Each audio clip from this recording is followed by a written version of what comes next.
song.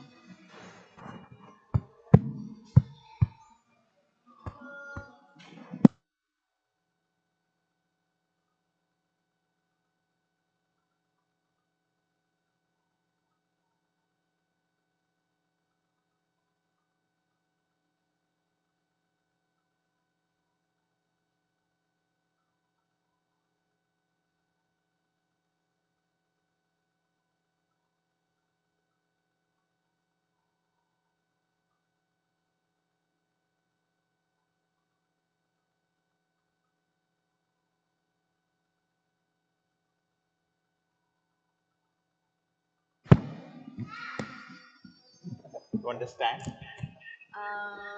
No. Then I need a wandering mind. Hare Krishna. So we are now starting with whoever's here to have a facilitation of a discussion of Srila Prabhupada's pastimes in Chicago. If you're here, you're here, and if you're not, you're not.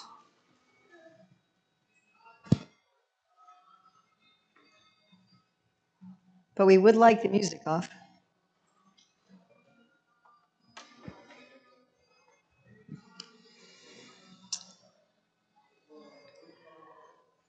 Nama Om Vishnupadaya Krishna Prastaya Bhutale Srimati. I'm going to be giving you a challenge. Srimati Bhaktivedanta Swami Niti Namane Namaste Saraswati Deve Gauravani Pacharane Nirvasesa Sunyavadi Paskatyade Shatane. Oh, you're going to give me a chair? I will go down and tell them that you're stopped. Sure. Chair would be nice. Sure, I'll take a chair. Oh.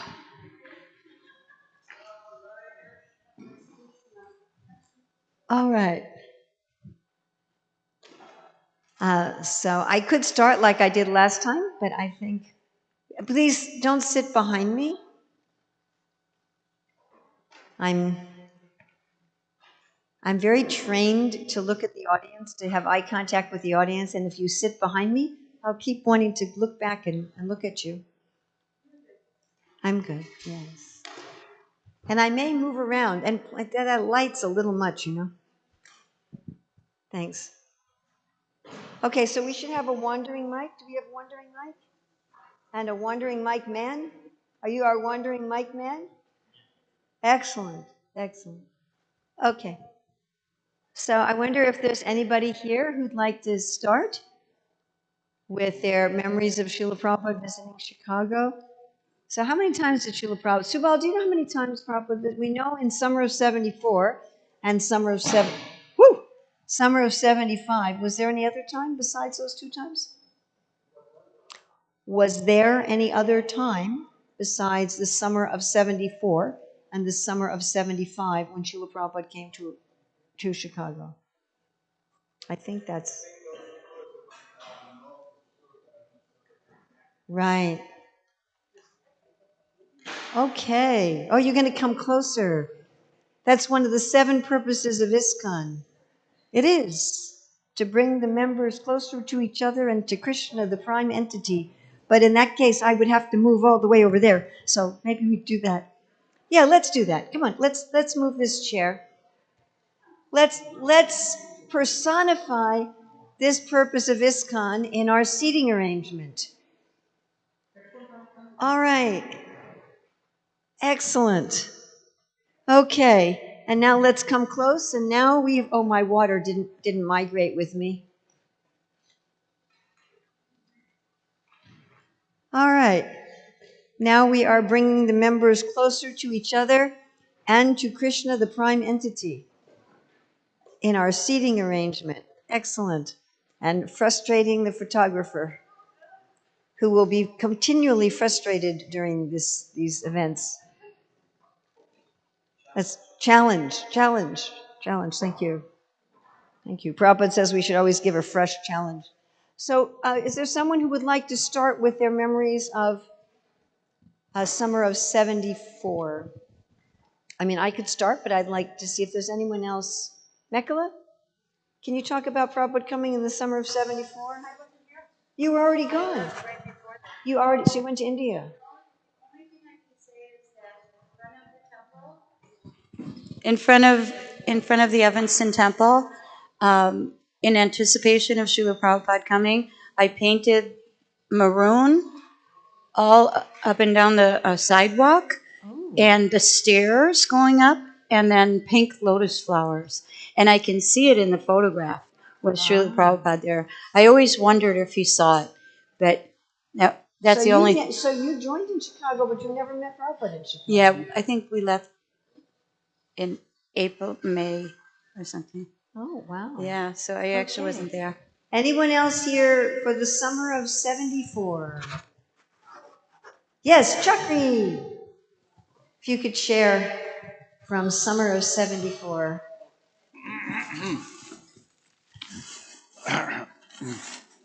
Hare Krishna. Thanks for the opportunity. You need the mic like really. Yeah. Thanks for the opportunity. 74, I was here, I guess, after the deities were installed because when I came, they were already on the altar. But it was, no, I'm sorry. It was late 73 I came. So I guess. Yeah, but Prabhupada was here in summer of 74. Right. Can you tell us what you remember of that? Okay, yeah, thank Please. you. Yeah, he was here both those years. I think this happened in 74, or it could have happened in Srila Prabhupada was here in the in Evanston, right, in the temple room, and I was standing next to what was that devotee's name who had a Radha Damodar bus? So he was a brother of Jambavan, famous devotee, I guess. He had Jambavan's brother. Anyway, he was a famous. He had his own Radha Damodar bus. He was standing right next to me, and so Srila Prabhupada was walking right towards me with his hands in the pranams way, right? So he's walking right towards me in the pranam, and I was thinking, oh, this is really. I'm so happy. So I went like that also, and he kept going towards me more and more. And then when he gave 1 foot away from me, he completely made a 180% turn to that devotee and offered the respects to him. And I just stood there and I didn't know what to do. Anyway, so, and then when Prabhupada was giving a class there in Evanston, I always remember this. He looked at Kishori after the class, and I heard this. He said, can I go now? He just looked at Kishori and he said, can I go now? And I thought that was a good lesson. Can I go now? So That's one of the sweetest. It's a little hard to hear. That's one of the sweetest. No, you can keep the mic. That's one of the sweetest memories of Prabhupada I have ever heard from anybody. Is there anything else, Chakri, that you remember from summer of 74? Anything else? Yes, from 74. If you can again keep the I mic noticed up. one time, thank you, there were so many devotees in the temple room. And many devotees have said this, so. But Prabhupada, I remember just for a second, the split second, I was way in the back and there was a kind of a contact there, just for a split second, and glancing at me. And for that one split second, it was like time stood still or whatever. And I could just feel that connection there. And it was a stimulated, shock. And just for that one split time, I could see that he was making contact just with me individually, even though there were so many other devotees in the room. So I always thought that was very thankful for, So there's another couple esoteric ones, but we can get to that later maybe. Well, I want to do all the 74 first, and then we'll go to 75. So do you have anything else from 74? I'm not sure. Yeah, that's about it, except when Prabhupada gave that initiation for Udalami. Is explained. That Now was it's 75. like, Okay. Yes. Does anyone else? Do you have any? Were you here in 74? Summer? Anybody else? 75. Anybody else? Summer of 74. I can tell my memories, but I want to ask anyone else first. No one else. Summer of 74. Okay.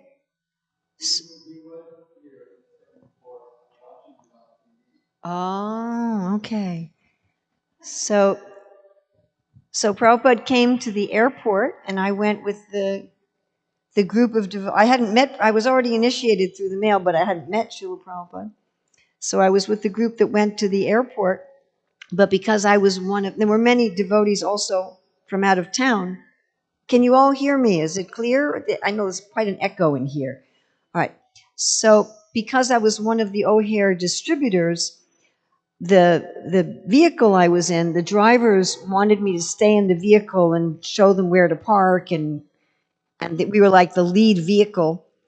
And so I didn't get out to go greet Srila Prabhupada. I was directing the vehicles, and then by the time we parked, and I was 5 months pregnant at the time, and by the time that I walked through the airport, Prabhupada was already getting in the car to go to the temple. So I didn't see him at the airport.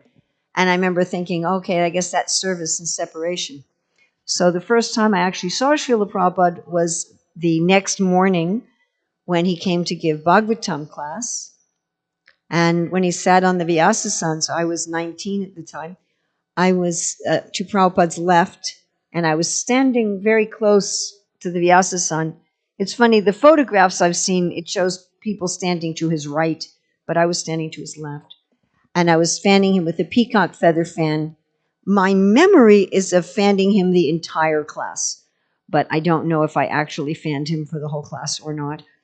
But I very clearly recall him making two philosophical points in that class. One, actually, these are both points he makes frequently. One was that all of us are a controller, but if you go up and up and up, the supreme controller is Krishna. And then he was also saying how everyone wants to see God, but you can't even see the soul. And these are examples he gives all the time. Sorry, a cup would be a little faster. He said, just like your father has died, but you're looking at your father's body and you've never seen your father. He said, if you can't see a little piece of God, how is it that you can ask to see God? Okay, so remember, I had never my husband had met Prabhupada from 1970, but I had never met Srila Prabhupada. I had heard Prabhupada chanting on a recording at the Lower East Side when I was 12. And after I moved into the temple, we were regularly playing Srila Prabhupada's lectures. But I had taken Harinam initiation without meeting him, and I was always listening just to lectures. Oh, thank you. That will be far more considerate for the audience. And my desire in seeing Prabhupada for the first time was to have a mystical experience, right? I was like, I'm going to have a mystical experience. So I did, but it was quite different from what I expected. As I was standing, fanning Srila Prabhupada, I felt like I was listening to a recording. And I understood that when I had been listening to recordings, it was just like being with Srila Prabhupada. That I had actually been with him all that time by listening to his recordings. And that after he physically left, I would still be with him by listening to his recordings. And perhaps that's one reason why pretty much every day I listen to Prabhupada's lectures or conversations. But anyway, I was disappointed because I had wanted something to be different. It was very reassuring, but I wanted something different. So later that morning, we got to meet. My father was visiting. He had come for the Rath Yatra and to meet Srila Prabhupada. Do you remember my father, Chakri? You don't remember him, huh? You must have met. You don't remember my father? No, he came earlier. My father came 1 month. I was in the temple. He came. You don't remember him, huh? Yeah. First time he came to the temple, he opened the door and there were just all these pots of prasadam on the floor by the front door and all these pieces of wax paper with prasadam plopped on it, He said, like some dog could walk in and eat this. Anyway, so my father had come to see Srila Prabhupada. And we got to go in Prabhupada's darshan room. Now, there's a video of this that ends with us. As soon as our conversation starts, the video ends. So Prabhupada was talking to a reporter, and he had a small asan, and then he had those low tables. Then he had a cushion in front of the table. So he had gotten off of his asan, and he was sitting on the cushion in front of the table. And he was sitting like this. He had his right leg up, and he was leaning back like this. He was like this. And his dhoti was up. So you could see his calf and his foot. You could also see his left foot. And he was just very casual. And I remember Brahmananda was there. There were probably another 10 devotees in the room. And the reporter, you can see this on video, the reporter was asking, why did your disciples pick you up in a fancy car? And Prabhupada said, I knew you were envious, and that's why I got off my seat. I mean, it was a low seat. It wasn't like that, Anyway, so then Brahmananda introduced my father. Here's Mr. Manischewitz coming to see you. And my father said, I'm here because my daughter is here. But first, Prabhupada thought that my husband was my father's son. So after a while, he came to understand that, no, it was a daughter. And then he said, do you have any sons? And my father said, no, 3 daughters. And Prabhupada goes, And then Prabhupada starts telling the story of Hiranyakashipu and Prahlad.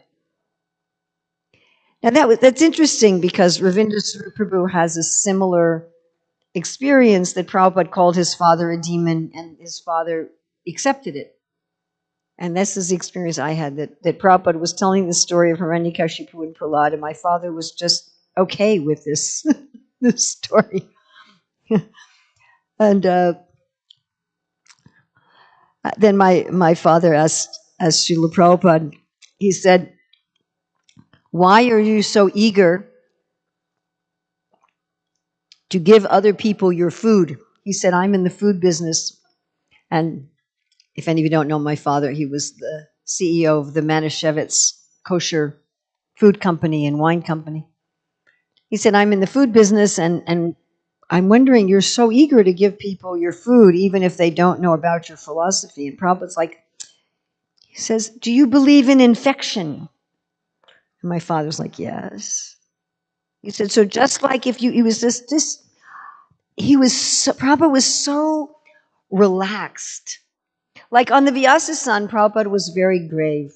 He was there as the acharya, but in the room, he was just like talking with friends, He said, do you believe in infection? And my father says, yes. And he said, well, just like if you eat the food of a sick person, you will get their disease. So if you eat the food that Krishna's eaten, you'll get infected with Krishna's disease. And everybody laughed in the room. And then what I told the other day, I don't know if all of you were here, so I'll tell it again. My father must have been thinking that he wanted to be respectful of going to a temple, that he didn't want to come as a tourist or something. That's my guess as to what was his motive. And so he said, Srila Prabhupada, I have my own religion. I'm Jewish, and is it okay that I come to the temple even though I'm not a Krishna devotee? Although later he did become a Krishna devotee, somewhat at least. And Prabhupada said, yes. He said, there can be many religions. He said, just like so many planes are coming to Chicago. He said, but they have to know they're going to Chicago. Or else, what is the meaning of many planes? He said, so there can be many religions if they are trying to know and love God. And this is something I have meditated on for years. And then my father said, I'm just coming to see my daughter and son-in-law. Is that all right? And Prabhupada again, he's just like this, he's just beaming, just absolutely just beaming. And Prabhupada says, yes, like this, yes. And he looked at us, he said, they are loving Krishna. And I'm sitting there thinking, I don't know if I love Krishna or not, Prabhupada said, it's like, chanting and dancing are symptoms of loving Krishna. And then I'm kind of, he said, so they are loving Krishna and you are loving them. So 2 things that are equal to the same thing are equal to each other. And that also has really stuck with me, that sometimes the best thing I can do to help someone in spiritual life is that I need to love Krishna, and then I need to get that person to love me. Inuttima Prabhu was talking about being kind. If I'm loving Krishna and someone can have some affection for me, even if it's just the ticket person at the airport, then that person will be benefited. So that was, I felt like Krishna fulfilled my desire. I had wanted something different. My experience with Prabhupada on the Vyasa-san was that it wasn't different.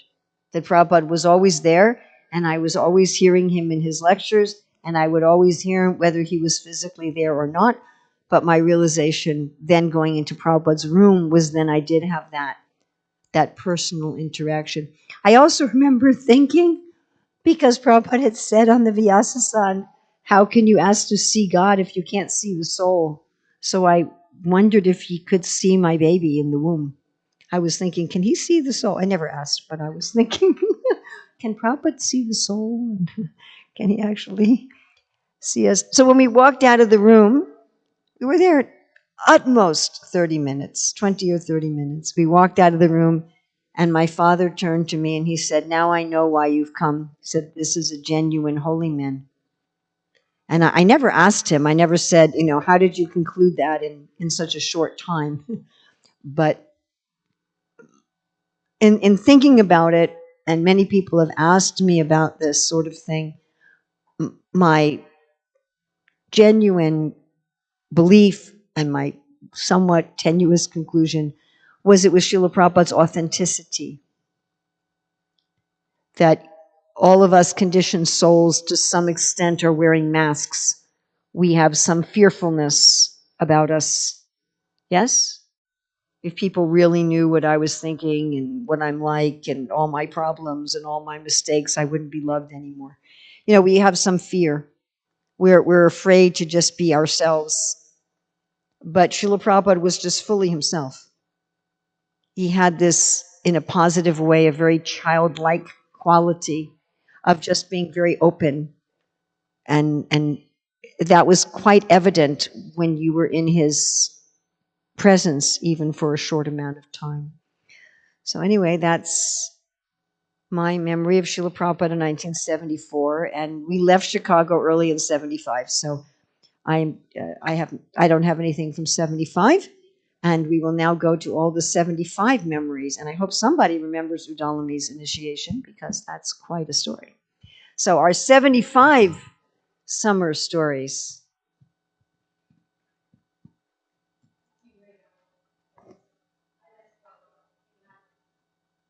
Oh, you came after. No problem. You were saying that story of O'Dallamy was Yes. 75. That's what I remember. Here again, I was in the back. So anyway, so Prabhupada was giving for the first time a Babaji initiation. So that was like interesting. I knew O'Dallamy kind of well, and his wife's name was Nice. Yeah. So he apparently thought that he was going to die because he had some diagnosis. He was going to die. So for the first time ever, they had that initiation. And so Srila Prabhupada said, this is just a little word changing. I guess you could say it's significant, because he said, when he was saying about the initiation, he said, because he was thinking he is going to die, I'm giving him initiation. I always thought, but in the actual way to say it in terms of the grammar of the English language is in the present tense.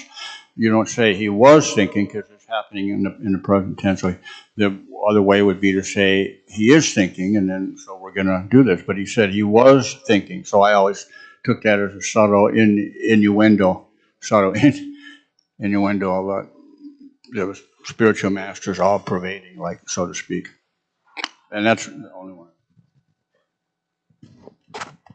Do you remember anything else from the summer of 75, Chakra? What you say? Do you remember anything else from the summer of 75 visit? like I said, one other thing, I don't know if it happened in 74, 75. All the devotees went to pick up Prabhupada at the airport, and myself and one other devotee stayed back, and we were just in the front hall there in the lobby. And Prabhupada came in before anybody else, and he just walked in the door. And I don't know if I offered a bag, I just was shocked, and I just stood there and looked at him. And like you said, he's in his picture, he looked the same, and he was just walking all so exaltedly and just so illuminatingly, and I just thought, So anyway, I had that realization a little. Thank you. Is there anyone else who was here in the summer of 75? Yes. There we go. Fantastic. Thank you. Hare Krishna. So I was on the Radha Damodar Traveling Sankirtan Party. That picture that you saw with the 4 buses, and Srila Prabhupada was there in the picture. That picture has been in the Mayapur temple now for, I guess, since 75. It's in the back of the Mayapur temple. And I asked the devotee, well, you're going to be moving the deities, moving the temple. Can you please put that picture of Radha Damodar? Srila Prabhupada loved the Radha Damodar Traveling Sankirtan Party. He loved him. He said that people don't come to the temple, so the devotees have figured out how to bring the temple to the people with these traveling buses. He even writes in the Chaitanya Charitamrita about the buses going to every town and village, and they're giving people Krishna consciousness. So, let's see, we spent maybe 2 weeks here at the temple. Srila Prabhupada was giving many classes. He allowed us to fan him. That was a ecstatic pastime. I also got an opportunity to fan Srila Prabhupada. Could you talk about that a little bit more? The devotees were very enthusiastic to fan Srila Prabhupada, and Srila Prabhupada would a few times tell them, because it wasn't as it is now, it's not really that warm. So the devotees were like enthusiastic. Wow, I'm getting an opportunity to fan Srila Prabhupada. So he would tell them, slow down with the fanning. I don't remember the topics of all the classes, but I can remember one of the classes, Srila Prabhupada asked the devotees the 10 offenses. What's the first offense? And no one could raise their hand. So Srila Prabhupada said, you should learn these 10 offenses. He said, actually, you should recite them every morning. And he didn't say that only in Chicago, but he said it actually in a few of the temples. So that's why we recite these 10 offenses in the temple room. And we usually begin with Bahu Janma Karane, oh my gosh. Pade Premadana, yes. If one is infested with the 10 offenses and the chanting of the Hare Krishna Maha Mantra, then despite his endeavor to chant the holy name for many bursts, he will not attain the pure love of Godhead, which is the ultimate goal of this chant. I recite this verse every morning. I'm just having a little bit of a lapse in memory. But anyway, so at that time also, so on the Radha Damodar buses, we had Gaura-Nitai deities. The main bus, we had Radha Damodar.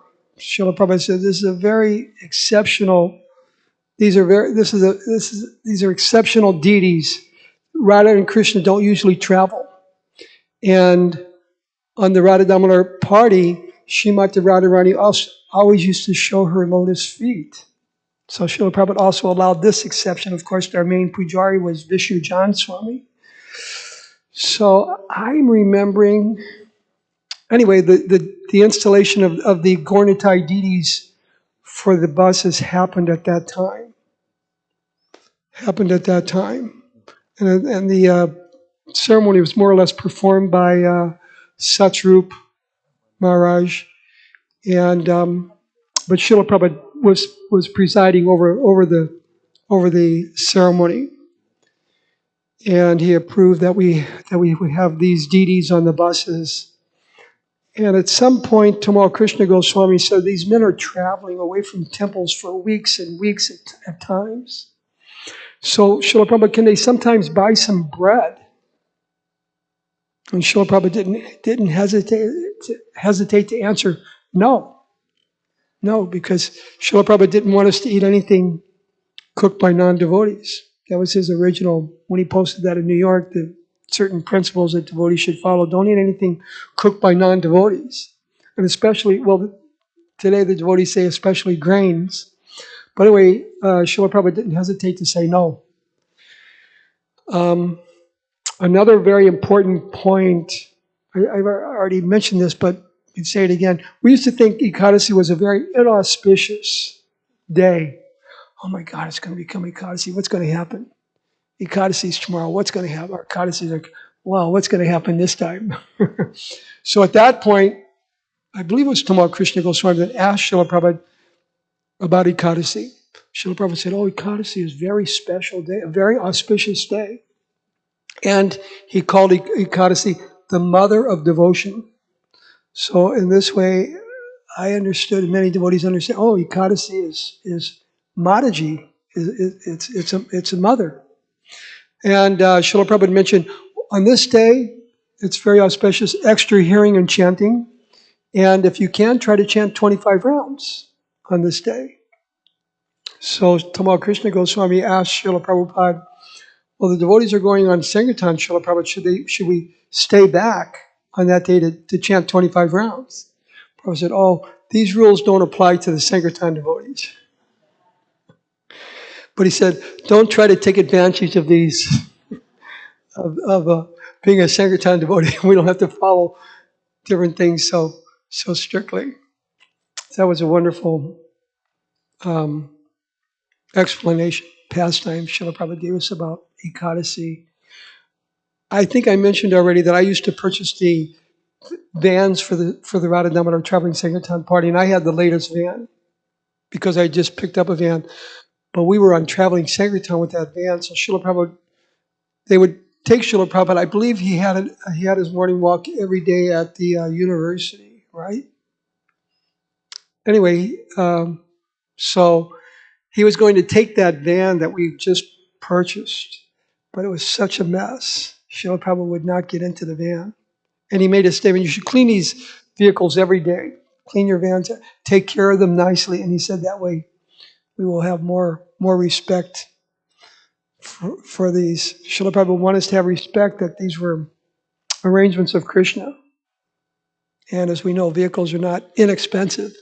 And these we usually purchased what were called maxi vans. So they were a larger van, and we would load them with books, and we would put a platform there, and we would sleep on the books on the platform. We would cook. We did everything in the van for 10. We traveled for years in these vans and going to different places. I mentioned before we got arrested so often.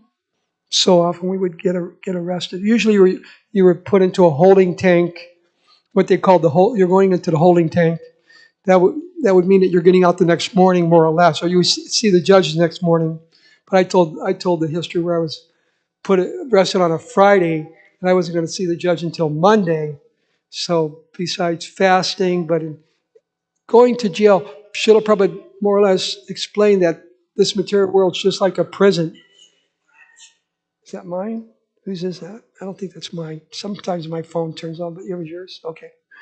So anyway, that this material world, it's just like a prison. You're not meant to enjoy in the prison. You're not meant to go there to enjoy. So the prison, the holding tank, sometimes fights would break out.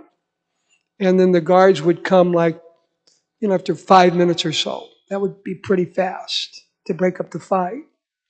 But the one time that I was arrested on a Friday, I was actually put into a cell with another person. And if you're in there for many days, there's a chance you can get raped in prison. You're going to be raped in prison. So the guys down the hall kept asking the person, he was a big guy that I was in the cell with, did you get him? Did you get him yet? And I took that as Krishna's telling me I better preach to this person. I slept very little. Every time he was awake, I would just try to preach to him Krishna consciousness, and this way Krishna protected me. But I knew, because there were some fights down the hall, and the guards would come after 10 minutes, 15 minutes. So you get your karma, if that's what you want to, how you want to explain it. You get your karma in prison. So they make it that you don't want to go to jail because it's not going to be a pleasant stay. So anyway, so we all gathered. There was one more instruction Srila Prabhupada gave, because in those days, the sannyasis would be given all the maha, special prasadam, their special personalities, and they would not finish all of it. So the devotees would walk around, oh, sannyasi remnants. So that got back to Srila Prabhupada. So Srila Prabhupada heard that. He said, sannyasis don't leave remnants. If sannyasis get prasadam, they they immediately split it in half and honor that, so that they don't leave remnants. Only the spiritual master leaves remnants, because when Srila Prabhupada's plates would come out, we would get the. I remember here I got a piece. I didn't know what it was, but a piece of ginger that Srila Prabhupada had already chewed. Mercy, huh? It was hot and spicy, but it was Srila Prabhupada's.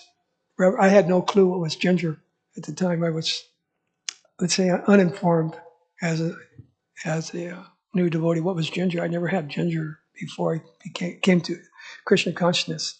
But anyway, those were a few of the interactions. I remember that this was our initiation. So I had to wait over a year for initiation.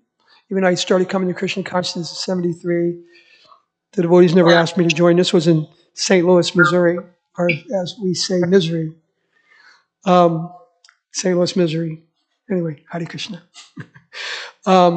So the devotees, but when Radha Damodar party pulled in, and we were always in the mood, if we saw someone, we would preach to them and not let them go, and you had to join Krishna consciousness right then and there.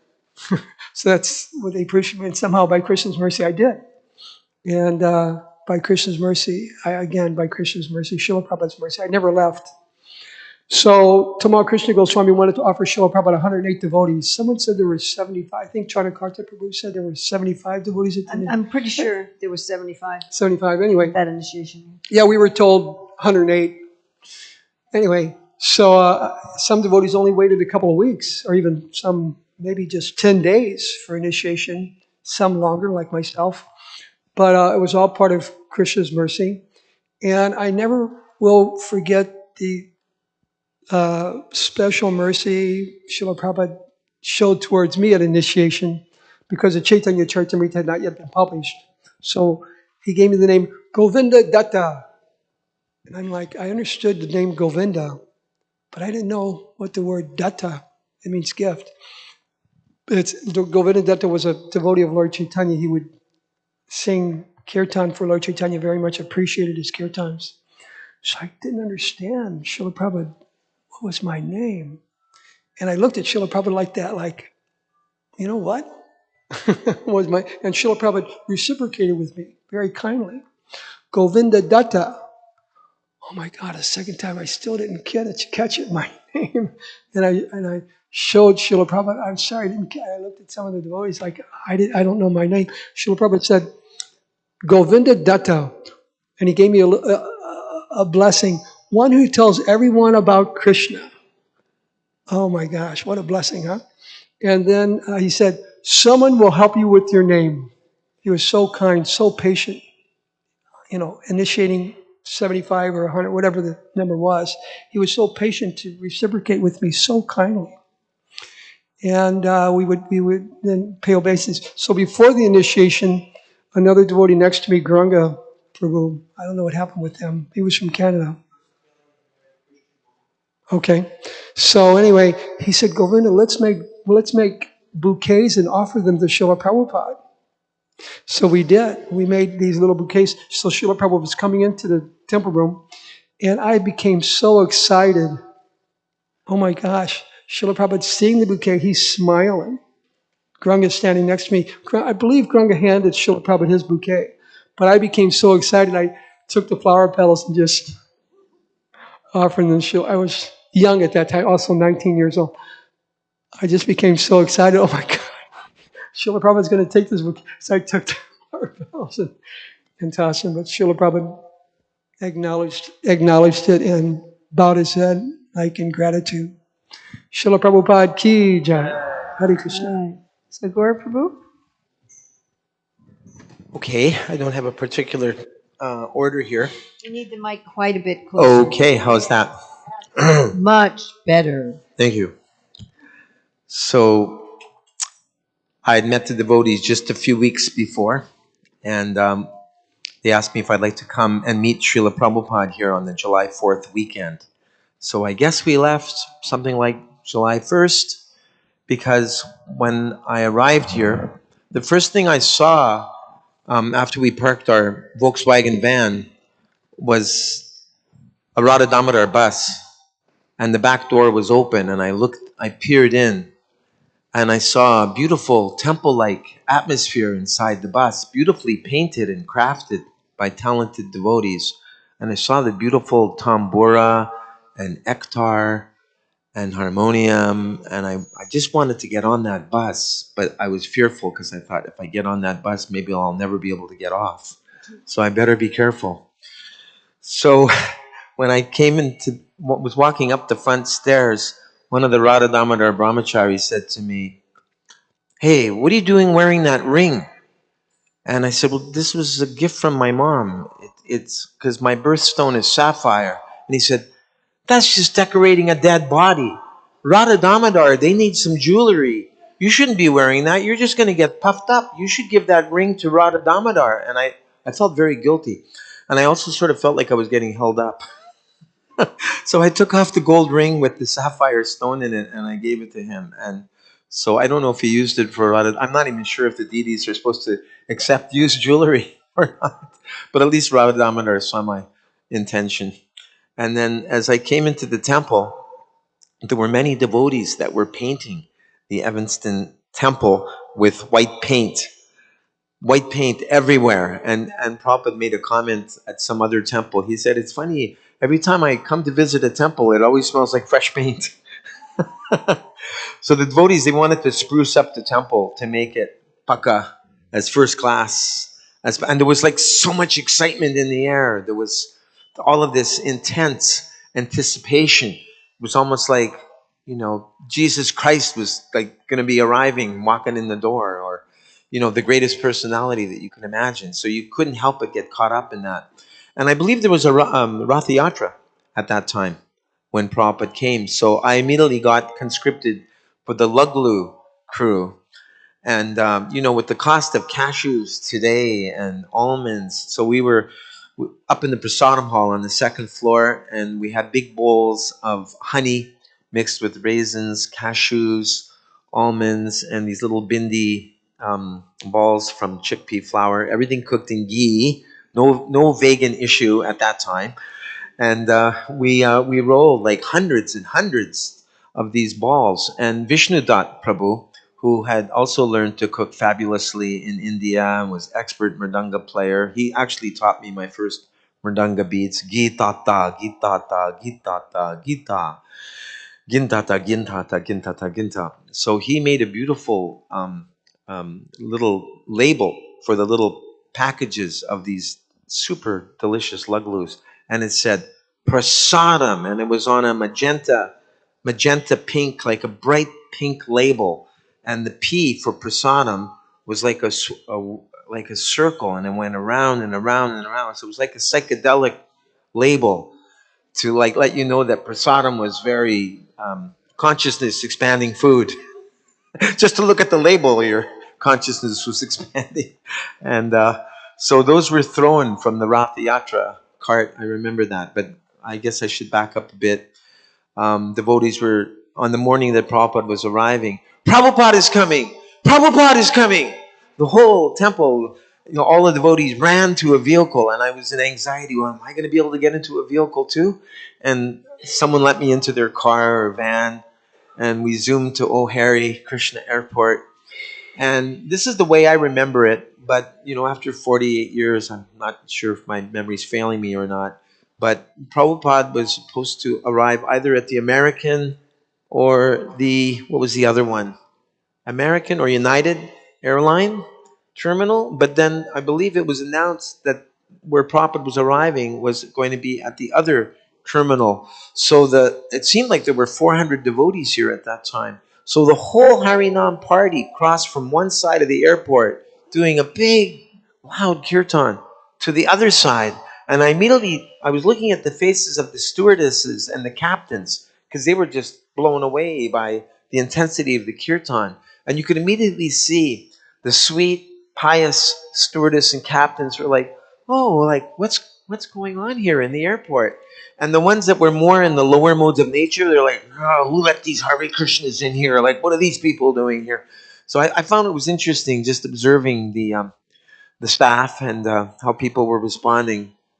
And then the kirtan built up and up and up. And finally, the doors opened and Prabhupada came out, perfect posture. I remember he held his head high, like a great dignity, like the ambassador of Krishna. And he was so happy to see everybody. He was smiling and waving, because when you see the so-called stars, movie stars, rock stars, sports stars, whatever, there's a level of false ego. But with Prabhupada, you could see. For Prabhupada, it wasn't about him; it was about us. He was happy to see all of us, and I saw tears squirting out of devotees' eyes while they were smiling ear to ear. I'd never seen people crying and smiling at the same time. It was overwhelming. And I immediately bowed down. I hit the deck because that's what everybody did. I was just brand new, kid. So we all greeted Srila Prabhupada, and then we scurried back to the Evanston Temple. And I listened a little bit to some of the talks of Prabhupada before I got here. And as maybe many of you will remember, I think Prabhupada was coming from Denver. Is that correct? He was arriving from Denver, I think. And on the plane, he got a Time magazine, and he was telling the reporters, they asked him, well, so why have you come? And he said, have you seen the Time magazine? The article, the front cover? Crime. Why? And what to do? And he said, I've come to stop the crime of your country, if you're willing to listen to me. And I counted the Prabhupada was actually here for 11 days in 1975. And I forgot the paper, how many morning walks. But actually, when I looked at vanapedia.com and I looked at prabhupadvani.org, there were 20 either morning walks, room conversations. One room conversation was with Mr. and Mrs. Wax, which is That's Pundarik's. Pundarik's parents, yeah. Uh-huh. Was Pundarik here in Yeah, Chicago? yeah, Pundarik was here. This was not, this isn't the Pujari. Pundarik's parents were running Playboy magazine. Right. They were writers. Yes. And as when they both died in a plane crash and left him millions of dollars, and then we never saw him again. I'm actually confusing Pundarik, who I don't remember, with Pratik Chandra, who was the Pujari, amazing No, Pujari. this wasn't the Pujari. Okay, right. And so Mrs. Wax had written an article for Harper's Magazine on Gurukula, and it was a very well written article. We got good response for that, and she was discussing with Prabhupada. And one question she asked him, she said, she called him by Srila Prabhupada. She said, Srila Prabhupada, can women be temple presidents? And Prabhupada said, yes. But they should remain under the protection either of their sons, their husbands, or what is it? The father, the husband, or the elder sons. And Prabhupada also talked about smashing Darwinism. He also talked about that in the morning walks. And I saw one morning, I woke up very groggy because I wasn't used to waking up at 3 o'clock in the morning. And I looked from the, what do they call that, mezzanine? And I looked into the temple room, and there were little tables set up. I don't know, was it 4 or 5 Gornitai deities that were being given Abhishek? Pretty sure it was 4. 4? Okay. And I saw Prabhupada pouring this white fluid over these little yellow men. Or maybe they weren't so yellow, but maybe they weren't so small. Maybe what, 3-4 feet tall, something like that. Smaller than that, right? And I couldn't figure at all like why Prabhupada was pouring this white fluid over these golden men. Nobody explained anything to me, but I'm fortunate that I got to see it. Um, there may be some other points, but that's what stands out for me. Is there anything else you remember about Odalami's initiation? Anything to add to what Chakri said? No, I didn't even know what a Babaji was at that time. No, Prabhupada did mention. I looked at the lecture and he said this was not usual that we give Babaji initiation. He talked about Kuti Chak and Bahudak, different levels of sannyas, and he said your only business is to chant Hare Krishna. And I think he said to go to Mayapur and to do that. Yeah. Okay, thank you. Do we have anyone else here who was here in the summer of 75 when Prabhupada was here?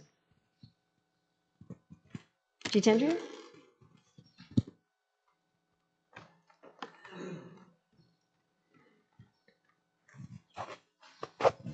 Thank you, Hare Krishna. Yes, Got to be closer, Prabhupada. Oh, okay. There you Yeah, go. Yeah, thank you. I remember before I came, I was reading the Bhagavad Gita, and then I came to the temple, and I wanted to. I didn't know if Srila Prabhupada was still alive, but his picture was on the back of the cover of the book, and they said, "Yeah, would you like to meet him?" And I said, "Well, that'd be interesting." So when I came to the temple, I kind of thought everybody was like Srila Prabhupada, but then I realized they weren't. A lot of people had their shortcomings, and I picked up on that right away. But and then I remember there was like 24 sannyasis in the movement, and 8 of them were in Chicago. There was Vishnu Jan,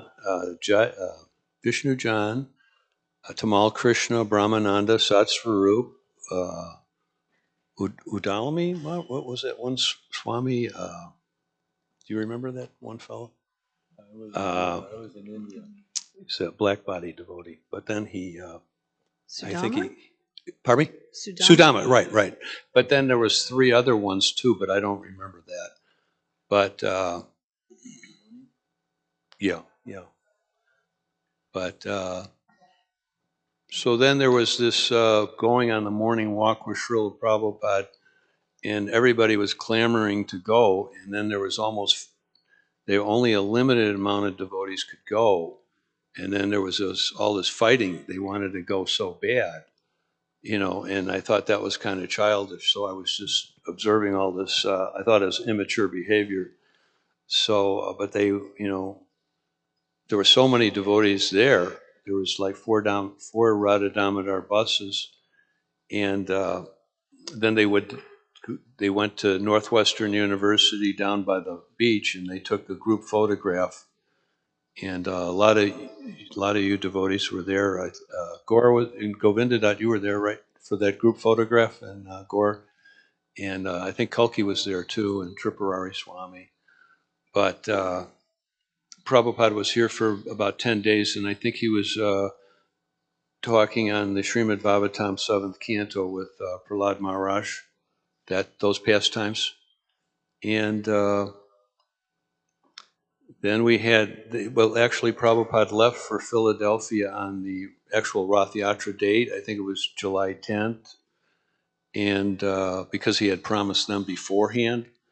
And so the devotees were kind of disappointed with that, but some of the devotees went with Srila Prabhupada to Philadelphia, but still in all, it was down State Street at the where the city hall is right there in the Picasso. So they had it there the previous year, and I watched that on TV. But there were so many devotees there; it was like it was all new to me, But I was very glad to go. But those are the fond memories I had, But then later it was a lot of hard work, And people were working very hard in those days to satisfy Srila Prabhupada and get the ball rolling. But those are the prominent things in my mind that stood out. But that was about it. I mean, there's so many other little things, but Well, why don't you pick one or two little things that really affected you? well, the prasadam was very, very nice, and I remember for John Mastami that year, I think we worked in the kitchen like 13 hours, 13 hours 13 hours washing pots and stuff like that, but you were young, so you had the endurance and you could deal with it, not like today. And I know the one Mataji, she painted the sidewalk red with the flowers. That's Was that you? that's Mekala.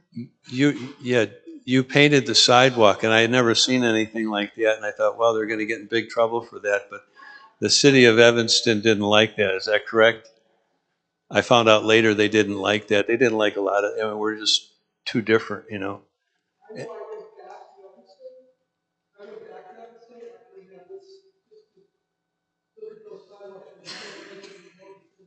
Still painted. Wow. Wow. Yeah, I never seen anything like that before.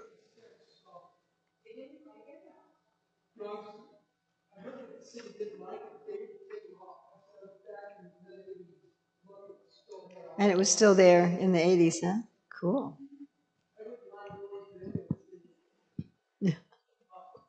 And then they had we generated a lot of cardboard then, so they just throw the cardboard over the fire escape, and there was this big like driveway, and it just filled up with cardboard. And then it was almost the fire department was complaining because it's a fire hazard. That's all it take to a major fire. There was a big fire here in Chicago in 1958. I was 8 years old, and 97 children died and 3 nuns because they had like wax milk cartons underneath the stairway, and one of the janitors or something threw a cigarette butt and it caught on fire. And it's on the west side of Chicago here, and that was one of the first memories I had of human tragedy when I was 8 years old. And I was always thinking that all these cardboard boxes are going to catch fire, and I was always wary of somebody doing something that was pretty stupid. But so I had to break up the cardboard a lot, and so right away they put me in as a pot washer because I had a lot of endurance. I had a lot of physical strength, not like today, but anyways, they would direct you in a way that you could best facilitate, and but book distribution was the main thing. It was always pushed, and everything else was secondary. But Okay, well, thank you. yeah. And I thought we're going to have a little skit, yes? So I thought I would end with one little thing about Prabhupada in Chicago that I didn't already mention, and then we're going to go to a skit, then we'll take a break. And after the break, we're going to come back together and do something that I hope all of you will find extremely enlivening and inspiring. It's something that I mentioned this morning in class, where a group of us for about 6 months working with ISKCON, what they called ISKCON 3.0, took each of the 7 purposes of ISKCON and envisioned what the world would look like if they were achieved. And we did an interactive thing at the Sunday Feast in North Carolina, where we broke up into 7 groups and took that booklet. We're going to have 25 copies of the booklet here, and started brainstorming about what we would like to do and how we could expand on that. So just going to do a little summary, then we'll have a skit, then we'll take a break, and at 11:45 we'll be doing that. And by the way, those booklets are available as electronic files, both as a printable booklet and as something you can put on a website. And if you know of any other ISKCON leaders or whatever who might be interested, just let me know. So the thing I wanted to end with was, remember I was talking about when we were in Prabhupada's room and how he was sitting, right? And you remember I said how he was leaning back and he had his right leg up And he was leaning back like this, and I could see Prabhupada's calf and right foot, and I could also see his left foot. And I had such a strong impression at that time that Srila Prabhupada's skin looked like a baby. You know, if you've ever seen how many of you have seen like a little baby before they start walking and crawling? All right. So their skin is completely soft. And Srila Prabhupada's skin looked like that. So many years later, just a few years ago, I was in Vrindavan, and one of my friends said to me, "Have you ever tried really meditating on Prabhupada's lotus feet?" And I said, "Oh, not really." He said, "Why don't you try doing that?" So I did. And again, I just remembered that time in Chicago when, like that whole half an hour that we were in the room, I was just astonished at what Prabhupada's skin looked like. And all of a sudden I realized I usually take a brisk walk every morning. And when you take a brisk walk, your feet get affected, yeah? And Prabhupada would take a walk every morning for like 1.5 hours. How are you going to do that and keep your feet looking like that? Like, how is that possible? So I asked Shruti Kirti, who had been Prabhupada's servant, I said, you know, when I saw Prabhupada's feet there in Chicago, they looked like that. And he said, yes. He said, I massaged Prabhupada. He said there were never any cracks. You know, right? Everybody, your feet get cracked and calloused from walking. Yes? I'm not the only one, right? And he said there were no cracks, there were no calluses. And I'm like, how is that physically possible? To be taking a brisk walk every day for 1.5 hours. You know, so I started asking some other devotees who had had a lot of association with Prabhupada. And I heard a couple of interesting stories. I heard one from London, where Prabhupada was taking his morning walk, and any of you have been to London, you know, it rains a lot. And so it tends to be muddy in that area around Bhaktivedanta Manor. And so one devotee was walking on the morning walk, and she was noticing that everybody's shoes were getting muddy. And she thought, well, when we get back to the temple, I'll clean Srila Prabhupada's shoes. And so she was waiting there to grab them. And when she grabbed them, there was no mud. Everyone else's shoes were covered with mud, and Prabhupada's shoes had no mud. Then I heard another story from a devotee in Australia that was going on a morning walk. And as they were walking, she saw like an insect, like one of these squishy insects, you know, like a, I don't know, caterpillar kind of thingy. And she said, oh, Prabhupada's foot's going to step on it and he's going to squish it. Prabhupada's foot went right on it and the bug was completely unaffected. So you can draw whatever conclusions you want. I am not going to draw the conclusion for you. You can draw whatever conclusion you want. But all I know is when I saw Prabhupada's feet and calves in Chicago, they didn't look like feet that were ever used. Although Prabhupada took this brisk walk every day. So, yeah. All right, well, thank you very much for going on this journey about Srila Prabhupada's visits to Chicago in the summer of 74 and 75. Prabhupada came for the Rath Yatra, in 74 he came for the Rath Yatra, in 75 Prabhupada came again, I think, for the Rath Yatra, and also to initiate those, I'm pretty sure it was 75 devotees on the buses and install 4 sets of Gaurnitai deities. And that was big news all over the movement. And I saw Prabhupada right after that in Philadelphia, where I got Gayatri Mantra. But I'm really happy that we got this time to meditate on Srila Prabhupada.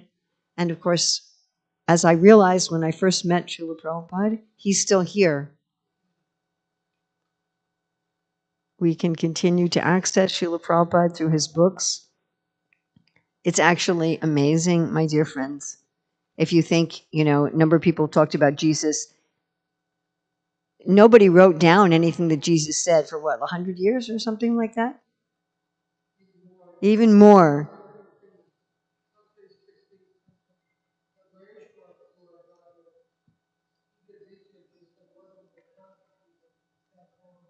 It got really, really solidified under Constantine's 300.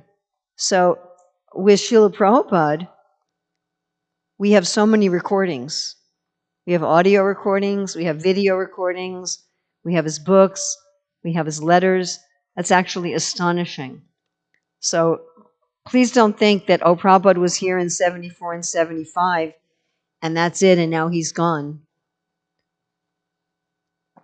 And those of you who got to be there personally with him, well, you're special. And that was my very, very first realization, was that's not true. When I was standing right next to the Vyasa-san fanning Prabhupada, and I could understand that Prabhupada had always been with us in his lectures. I mean, that was particularly his lectures, is what I realized. And that he would continue to be with us, so that he's still here. And as much as we connect with him, to that extent, we will feel that he is still with us. So again, thank you. Now we're going to have a skit.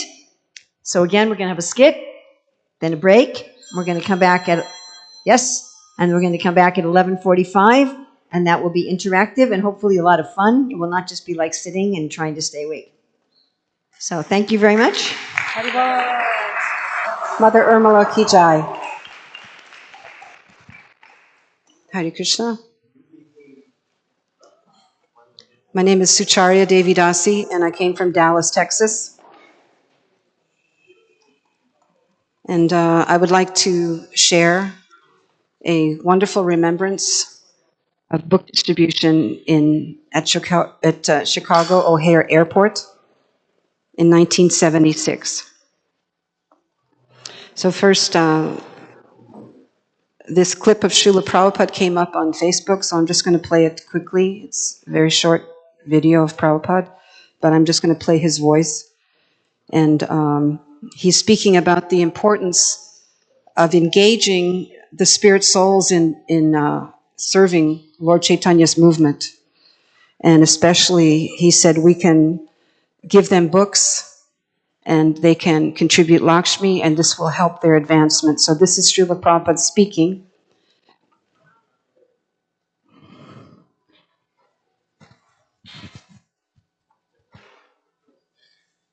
He's becoming fortunate.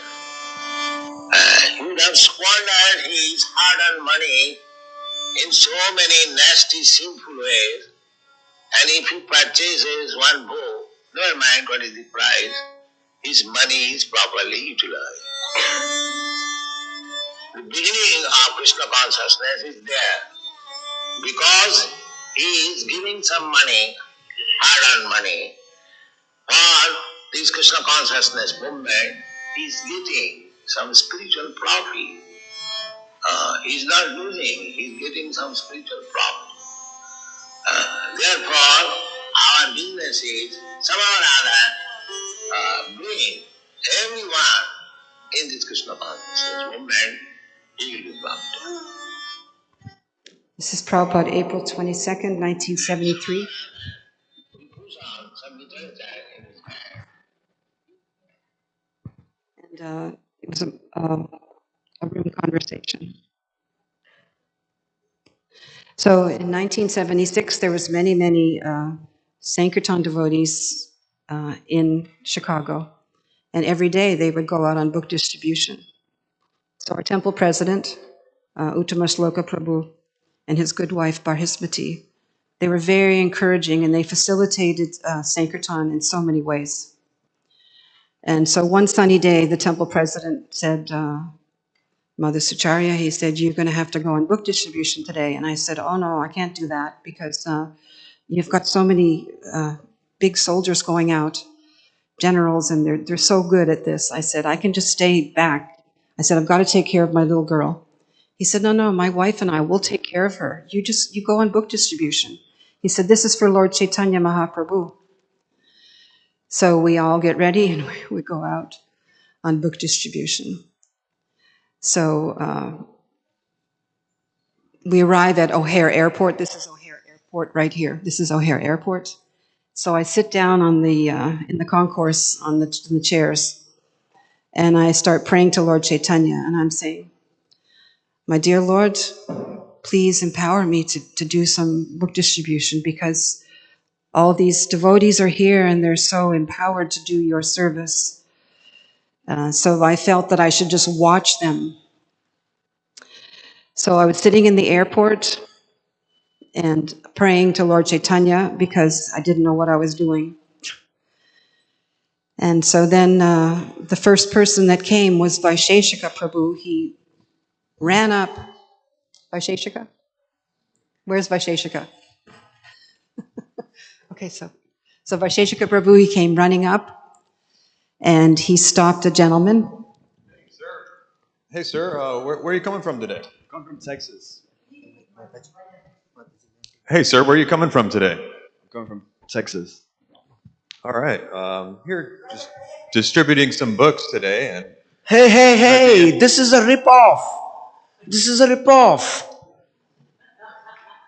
this is Mr. Ripoff. No, I'm not a ripoff. I'm Mr. Yavanov. And Anyway, you are cheaters. These books offer great ancient wisdom on different ways to improve your life and connect with your true self, which is the spirit. And we're just asking for a small donation today of $10, and you could have a lifetime of wisdom. How much should I give? We're asking for $10. I could have that money. You could give it to me. Oh, come on. Thank you so much.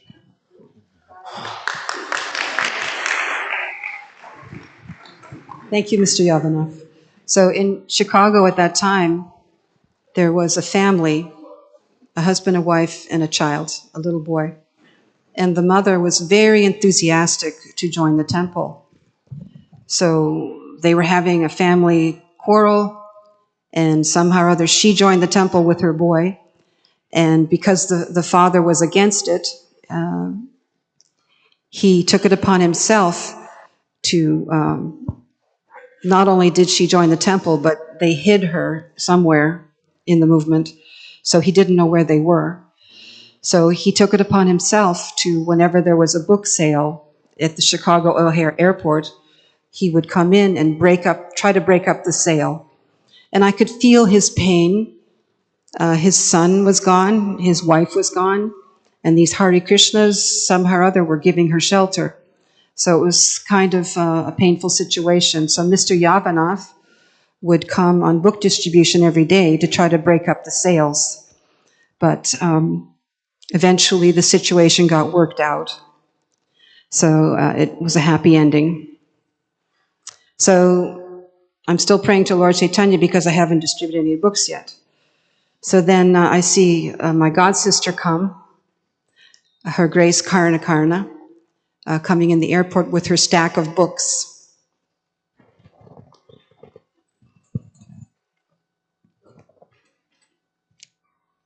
Hi.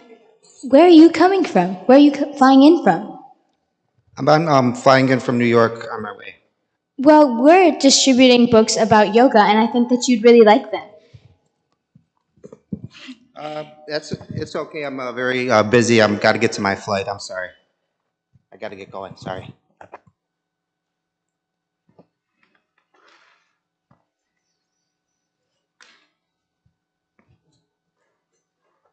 So Karna Karna is very brave. She keeps going. Where are you coming in from? I'm coming from New York. Well, we're distributing books on yoga and meditation, and I think you'd really like them. If you look inside, you'll see all the tips and tricks. You could give a donation if you'd like.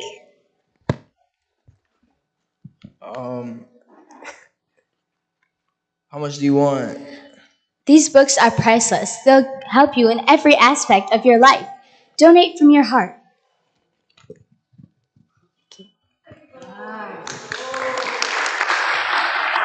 Thank you very much.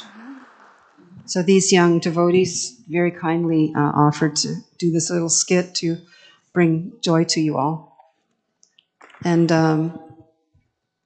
So I'm not going to act out the next one. I'm just going to sit this one out. But so then by this time, I'm getting so much inspiration to get up there and distribute a book. So after seeing Vaisheshika Prabhu and Mother Karnakarna, there was also Sikhi Mahidi. I asked him to be in the play, but he had other service. So I kept watching the devotees, to learn. And Sikhi Mahidi Prabhu, who's a very jolly person, very friendly, very happy. So I watched him, and he would approach a person and open the book and show them. And then he would point out different things, different aspects of the pictures, and he would start laughing. And then the passenger would start laughing. So they were both laughing, and here's Sikha Mahidi just, giving the mercy of love of God to everyone. So they would give donations. So watching Sikha Mahidi was very instructive. There was also a devotee named Kashi Ram, and he distributed so nicely. And so all the devotees were distributing. So then I thought, okay, I'm going to stand up there and go talk to the people. And so I had books in my hand, and I went up to the first person. I said, excuse me. And he just said, no time, thank you. And he kept walking. So I thought, this is not working. So I got up again to the next person, and I said, sir, please take one of our books. And I put it in his hand. He said, I'm really busy. I said, sir, my colleagues are here. We're with a book publishing company. It's called the BBT. I said, this is my first day. I said, please help me. Can you just pretend that you're looking at the book? Can you just pretend that you like it? He said, sure. So he took the book and he opened it up and he said, okay, what do you need? And I said, just give a donation and from the heart. And he said, sure, sure. So he gave a donation. So that worked. So I kept on appealing.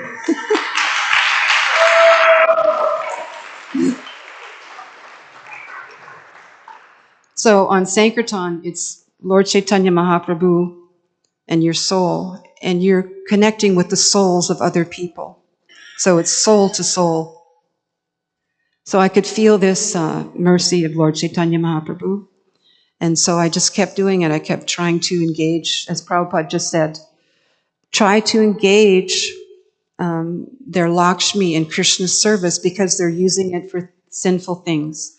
So by engaging their Lakshmi in Krishna's service, then their devotional life can begin, it can progress, and they can develop love for Krishna by the mercy of Lord Chaitanya Mahaprabhu.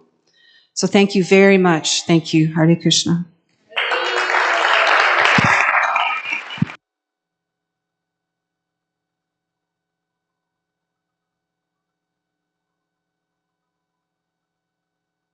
And thank you very much. I've gotten the message that our booklets are printed and on the way. So we ended a little late. We ended 5 minutes late. So we'll start 5 minutes later. So give you a full 15-minute break. So please come back at 10 to 12. And I think you'll find this one of the most enlivening and Malachi doesn't like the word exciting. Is she here? One of the most enlivening and exciting and enthusing and inspiring meditations on how we can take forward the legacy of Srila Prabhupada. So see you back here in 15 minutes. Thank you. Hare Krishna.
Do I have a mic?